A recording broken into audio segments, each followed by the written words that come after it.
Now, without a doubt, ever since the release of The Rise of Skywalker, a lot of fans walked away from the sequel trilogy and never wanted to look back on Star Wars by Disney, Lucasfilm, Kathleen Kennedy, and others out there, and exactly what the new Star Wars universe was becoming at the time. This is Mike Zero. Make sure to subscribe if you're new to the channel for future Star Wars content.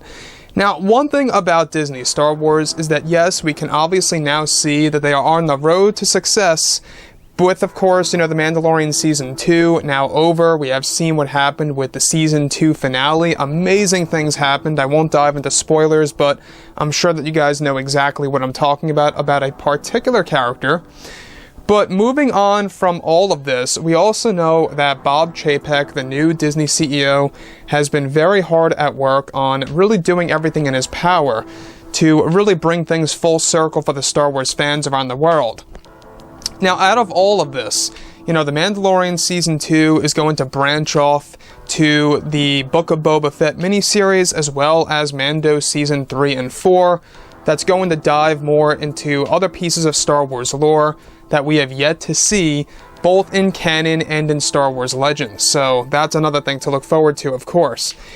Now, on top of all of this, what's really exciting all has to do with Bob Chapek and the major changes and adjustments that he is making behind the scenes over at Disney for Lucasfilm as a company. Star Wars is an ever-evolving franchise. We obviously see that now. It's amazing how just 1 year after Episode 9, pretty much exactly, the character of Luke was flipped. And you guys will know exactly what I'm talking about later on. Now, on top of all of this, given that The Mandalorian Season 2 is now over, Disney and Lucasfilm are now primarily focused on their new Star Wars universe, with their key characters in the mix. It's described that currently Disney is ending a major plan for the sequel trilogy that was initiated by Kathleen Kennedy before she lost her creative control over at Lucasfilm.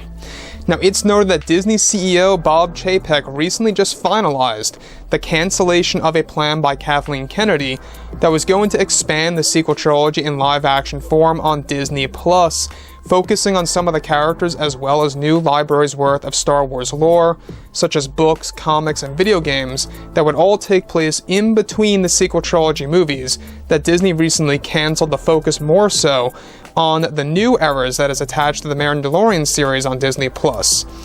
Now, it's described that Kathleen Kennedy originally was going to create brand new lore for the sequel trilogy that was going to further damage the character of Luke Skywalker and the history of the Jedi.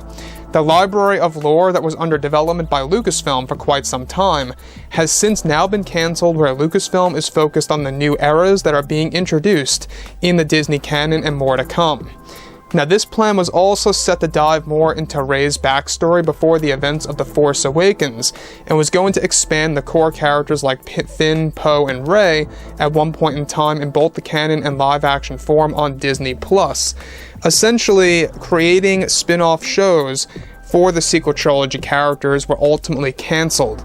Now, let's stop right here for a second. Now, obviously the sequel trilogy was a big mess. This was a trilogy that really was very inconsistent. A lot of the directors and writers on board didn't quite know how to handle it because of Kathleen Kennedy's poor leadership skills, obviously. And now that we see of what's happening with Bob Chapek, this is the man that is creating a legacy of his own. He wants to make sure that the Star Wars fans are going to be satisfied. He wants to make sure that tons of Star Wars Legends material is coming in, as well as focusing on the fan favorite characters. We're talking about Luke, Anakin, Ahsoka, Lando, Han Solo, Ben Solo, and more. They want to focus on those key characters. Obi-Wan Kenobi, another great example, for Disney Plus and more. So, with that being said, given that Bob Iger is getting ready to leave Disney in general, he is showing him the final ropes to becoming the proper CEO that he needs to be to run Disney as a company. Now, obviously we have seen what happened with The Mandalorian and how big of a success it really has been by Jon Favreau and Dave Filoni and others. I will say that I love how they are choosing, good directors that come on board. A great one that comes to mind is director Robert Rodriguez, who was a part of Chapter 14, I believe it was, where he actually did a lot of scenes for Boba Fett and really gave us the action that we deserved for that character. Now, looking ahead, obviously they have over a dozen Star Wars projects in the works.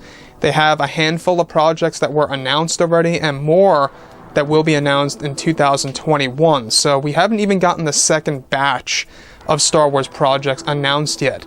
They're going to have event series, they're going to have regular TV series, they're also going to have mini-series on Disney+. In case you guys did not know, the Book of Boba Fett is labeled as a mini-series for Disney+, so it's very possible that that'll be around 4, maybe 5 episodes max. So, like I've said before in the past, guys, drop a comment below. Let me know about all of this in the comments, and if you guys did enjoy the content for today, do make sure to drop a thumbs up on this video to support the channel. I thank you all so very much for the kind support, and I'll catch you guys next time.